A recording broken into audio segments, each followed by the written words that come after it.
وہ بے پرواہی سے بولا۔ ہم تو جانتے ہیں نا، میں نے انکشاف انگیز لہجے میں کہا۔ بہرکیف آپ معزز عدالت کو میڈم فضیلہ کے بارے میں بتائیں، ان کا فیشن میگزین کیسا چل رہا ہے؟ آپ کی تو ان سے اکثر ملاقات ہوتی رہتی ہے۔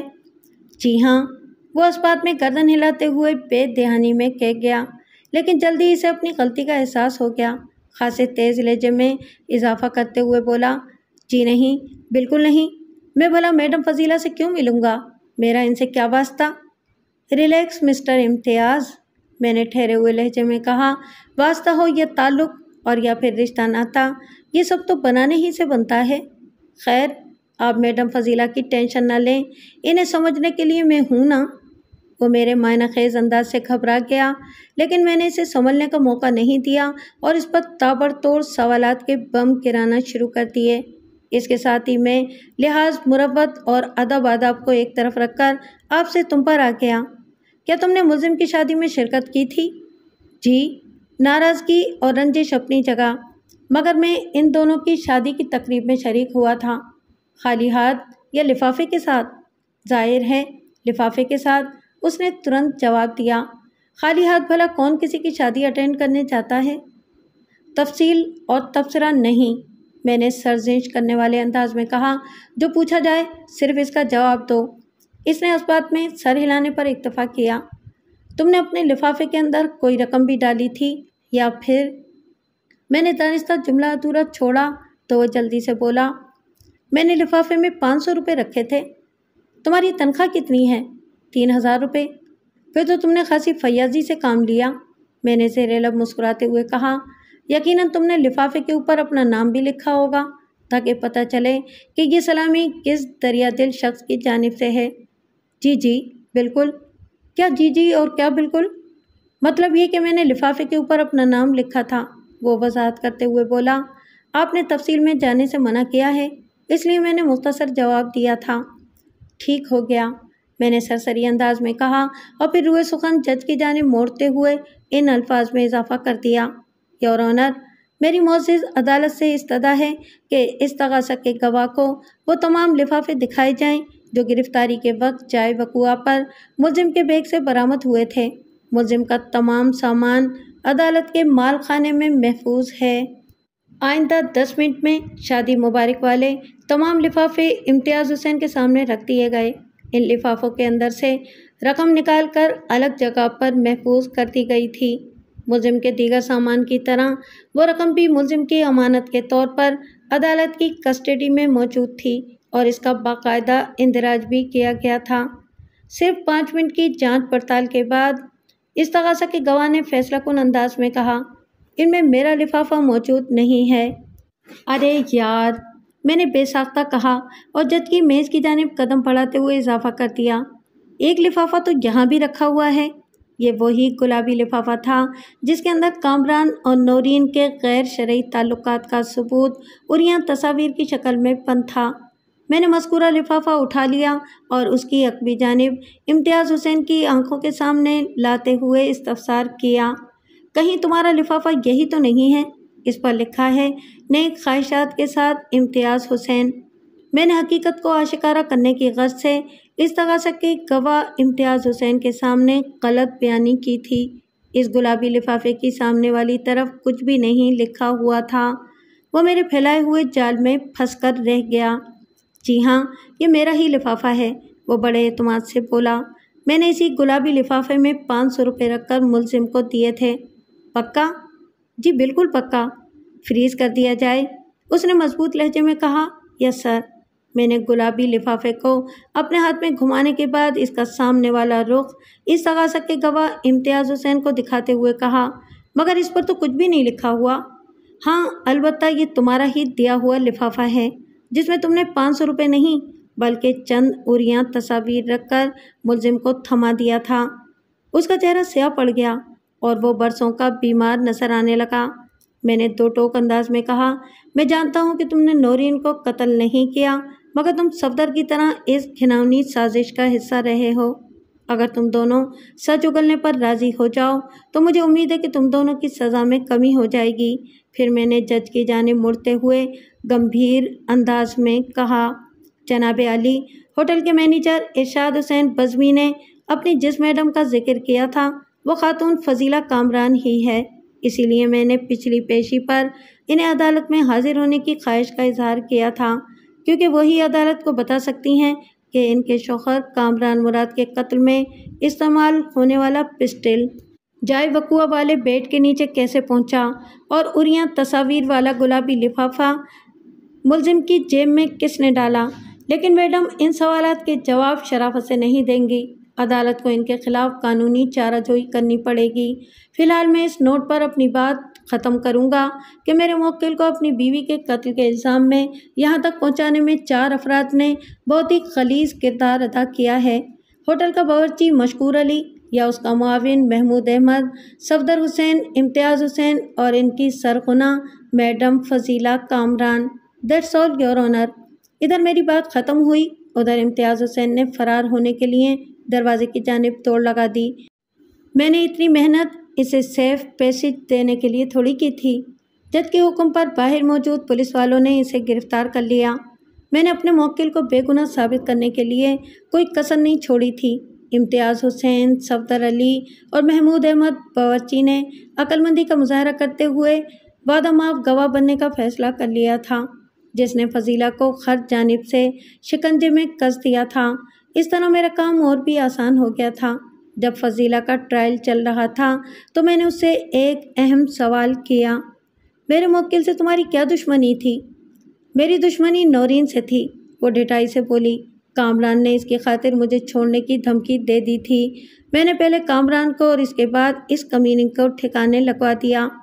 منزل مراد تک رسائی حاصل کرنے کے لیے انسان کا راسخ العقیدہ اور شفاف نیت ہونا بہت ضروری ہے، میں نے چپتے ہوئے لہجے میں کہا۔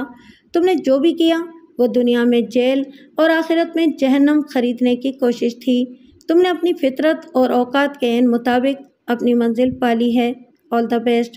یہ بتانے کی تو ضرورت ہی نہیں کہ آئندہ پیشی پر عدالت نے میرے موکل قیصر سلیم کو باعزت بری کر دیا تھا۔ البتہ میں آپ کو یہ ضرور بتانا چاہوں گا کہ میرا وہ دیرینہ شناسہ طفیل ہاشمی تھا۔ میں نے منظر پر اور اس نے دربدر رہ کر قیصر سلیم کو اس وبال سے نکالا تھا۔ ہاشمی صاحب نے صحیح معنوں میں منزل مراد پالی تھی اور اپنے ہاشمی ہونے کا حق بھی ادا کر دیا تھا۔